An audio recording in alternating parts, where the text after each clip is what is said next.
అధికార మదంతో మంత్రి పొంగులేటి శ్రీనివాసరెడ్డి అక్రమ దందా కొనసాగిస్తున్నాడు.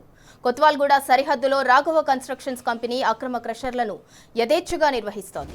అసైన్డ్ భూముల్లో సంబంధిత శాఖల అనుమతులు లేకుండానే ఈ దందా జరుగుతోంది. కొత్వాల్గూడ గ్రామంలో ఎలాంటి అనుమతులు లేకుండా కొనసాగుతున్న క్రషర్లను పరిశీలించేందుకు బీఆర్ఎస్ నిజ నిర్ధారణ బృందం క్షేత్రస్థాయిలో పర్యటించింది. రాఘవ కన్స్ట్రక్షన్స్ సంస్థతో పాటు ఇతర క్రషర్లు, రెడీమిక్స్ ప్లాంట్లు, పలు ప్రభుత్వ భూముల ఆక్రమణలపై స్థానిక నాయకులతో కలిసి బీఆర్ఎస్ బృందం పరిశీలించింది. ఎమ్మెల్సీ దాసోజు శ్రవణ్, ఆర్ఎస్ ప్రవీణ్, కార్పొరేషన్ల మాజీ చైర్మన్లు, స్థానిక బీఆర్ఎస్ నాయకులు ఈ పర్యటనలో పాల్గొన్నారు. ప్రస్తుతం రాజేంద్రనగర్ రెవెన్యూ పరిధిలోని మానసా హిల్స్ నుంచి రాళ్లను తీసుకువచ్చి క్రషింగ్ చేస్తున్నారు. దాంతో దిగువన ఉన్న హిమాయత్ సాగర్ పరిసరాల్లో ఉన్న గ్రామాలన్నీ దుమ్ముతో కమ్మేస్తున్నాయి. ఈ ప్రాంతవాసులు అనేక అనారోగ్యాల బారిన పడుతున్నారు.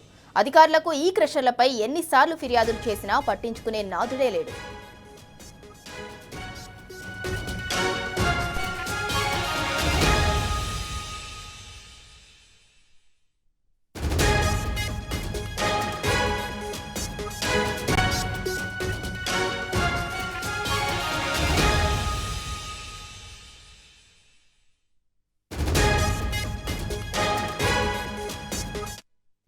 అధికార మదంతో మంత్రి పొంగులేటి శ్రీనివాసరెడ్డి అక్రమ దందా కొనసాగిస్తున్నాడు. కొత్వాల్గూడ సరిహద్దులో రాఘవ కన్స్ట్రక్షన్స్ కంపెనీ అక్రమ క్రషర్లను యథేచ్ఛగా నిర్వహిస్తోంది. అసైన్డ్ భూముల్లో సంబంధిత శాఖల అనుమతులు లేకుండానే ఈ దందా జరుగుతోంది.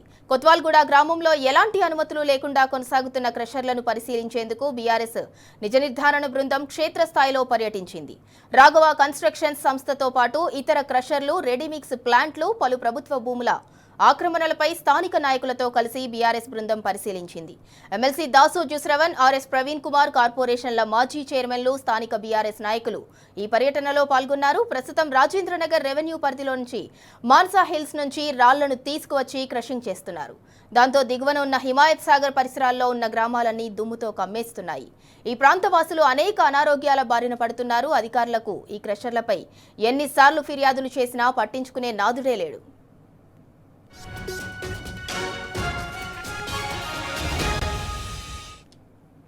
ఇక ఇదే అంశానికి సంబంధించి మరింత సమాచారం మా ప్రతినిధి లివిల్ రెడ్డి అందిస్తారు. లివిల్ రెడ్డి, అధికార పార్టీలో ఉన్నాము, మంత్రి పదవి నా చేతిలో ఉంది కదా అని చెప్పి మంత్రి పొంగులేటి ఈ అక్రమ దందా కొనసాగిస్తున్నారు అని అనుకోవచ్చా? అండ్ అలాగే అసలు కొత్వాల్గూడ అసైన్డ్ భూముల్లో ఏం జరుగుతోంది? ఇవాళ కాంగ్రెస్ ప్రభుత్వం అంటేనే కరప్షన్ అని చెప్పేసి మరొకసారి నిరూపితమైంది. పూర్తిగా ఇవాళ కాంగ్రెస్ ప్రభుత్వం అధికారంలోకి వచ్చిన తర్వాత అడ్డగోలుగా ఎక్కడి వరకు అక్కడ మైనింగ్ చేయడమే కాకుండా ఎక్కడి వరకు అక్కడ ఇష్టానుసారంగా భూములు కబ్జా చేస్తున్న పరిస్థితి కనిపిస్తుంది. ఇవాళ తాజాగా మరొక ఉదంతం వచ్చింది. మొన్న బీఆర్ఎస్ మాజీ మంత్రి deputy floor leader Harish Rao X వేదికగా ఈ ఏదైతే అక్రమ మైనింగ్ సంబంధించి ప్రధానంగా పొంగులేటి శ్రీనివాసరెడ్డికి సంబంధించిన మైనింగ్ వ్యవహారాన్ని వెలికి తీసుకొచ్చారు. అందులో భాగంగా ఏదైతే కోత్వాల్గూడ రాజేంద్రనగర్ రెవెన్యూ డివిజన్ పరిధిలోని కోత్వాల్గూడలో ఇవాళ ప్రధానంగా అక్రమ మైనింగ్ జరుగుతుంది. ఇది పూర్తిగా ఇల్లీగల్ గా చేస్తున్నారు. దాదాపు 17 ఎకరాల్లో ఈ మైనింగ్ అంతా కూడా చేస్తున్నారు. ఇక్కడ ఎలాంటి 111 జీవో కింద ఇదంతా ఉంటుంది. 111 జీవోలో ఎలాంటి అనుమతులు లేవు. ఎలాంటి అనుమతులు లేకుండానే ఈ అక్రమ మైనింగ్ జరుగుతుందని చెప్పేసి కూడా ఆ పూర్తి ఆధారాలతో మొన్న ఒక వీడియోను విడుదల చేశారు. విడుదల చేయడమే కాకుండా ఇవాళ మరొక దానికి సంబంధించి అంటే అక్రమ మైనింగ్ తో పాటు ఇక్కడే రెడీ మిక్స్ కంక్రీట్ కి సంబంధించిన ఆర్ఎంసీ కూడా ఇక్కడే పెట్టి ఇక్కడికి వెళ్ళే వారి కంపెనీల వారికి సంబంధించిన రాఘవ హైరైజ్ బిల్డింగ్లకి సరఫరా చేస్తున్నట్లు కూడా మాజీ మంత్రి deputy floor leader Harish Rao గుర్తు చేశారు. అందులో ప్రధానంగా పలు ప్రశ్నలు కూడా సంధించారు. అక్రమ మైనింగ్ ఏదైతే క్రషింగ్ చేయాలంటే దాదాపు 9 రకాల అనుమతులు ఉంటాయి. 9 రకాల అనుమతులు లేకుండానే ఇక్కడ కేవలం కొద్ది రోజుల్లోనే ఇక్కడ మైనింగ్ కి పర్మిషన్ ఇచ్చారు. ఎవరిచ్చారు, ఎందుకు ఈ విధంగా ఇచ్చారు? కేవలం రెవెన్యూ శాఖ మంత్రిగా ఉన్న పొంగులేటి కంపెనీకే ఇవ్వాల్సిన అవసరం ఏముంది?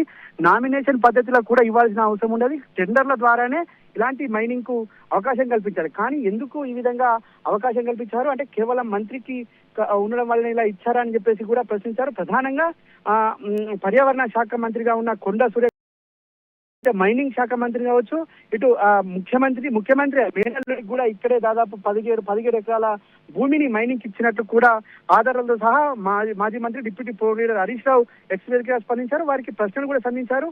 తక్షణమే వీటిపై వివరణ ఇవ్వాల్సిందిగా కూడా డిమాండ్ చేశారు. కానీ దాదాపు 3 రోజులు అవుతుంది. ఇప్పటి వరకు ఎలాంటి ఇవ్వకపోవడంతో ఇవాళ నిజ నిర్ధారణ బీఆర్ఎస్ పార్టీ నిజ నిర్ధారణ కమిటీలో భాగంగా మాజీ ఎమ్మెల్సీ దాసోత్సవంతో పాటు మాజీ ఐపీఎస్ అధికారి ఆర్ఎస్ ప్రవీణ్ కుమార్, ఎర్రోల శ్రీనివాసు, మన్నె క్రిషాంక్ గతంలో మైనింగ్ శాఖ కార్పొరేషన్ కు చైర్మన్ గా చేశారు. మన్నె క్రిషాంక్ ఇతర కార్పొరేషన్ మాజీ చైర్మన్ అంతా కూడా ఇక్కడ పర్యటించారు. పలు కీలక అంశాలపైన రాజేంద్రనగర్ ఇన్ఛార్జ్ పట్లోల కార్తిక్ రెడ్డి కూడా ప్రధానంగా ఇవన్నీ పరిశీలించి ఇక్కడ వారిని అడిగారు. ఒకవేళ మీరు మైనింగ్ కి చేస్తే మైనింగ్ సంబంధించిన ఎంత వరకు పర్మిషన్ ఉన్నాయి, ఎన్నేళ్ల వరకు మీకు లీజుకి ఇచ్చారు, ఎంత మొత్తంలో మైనింగ్ చేస్తున్న వే బిల్లులు కూడా ఉండాలి, ఎప్పటికప్పుడు ఇక్కడ క్రషింగ్ చేసిన ఏదైతే క్రషింగ్ ఉంటుందో అదంతా కూడా వే చేయాల్సిన అవసరం ఉంటుంది, వే చేస్తున్నారని చెప్పేసి కూడా అడిగితే ఎలాంటి ఆధారాలు లేవు, ఎలాంటి లేవని చెప్పేసి కూడా ప్రధానంగా వారు ఇక్కడ మేనేజర్ కావచ్చు వారు చెప్తున్నారు.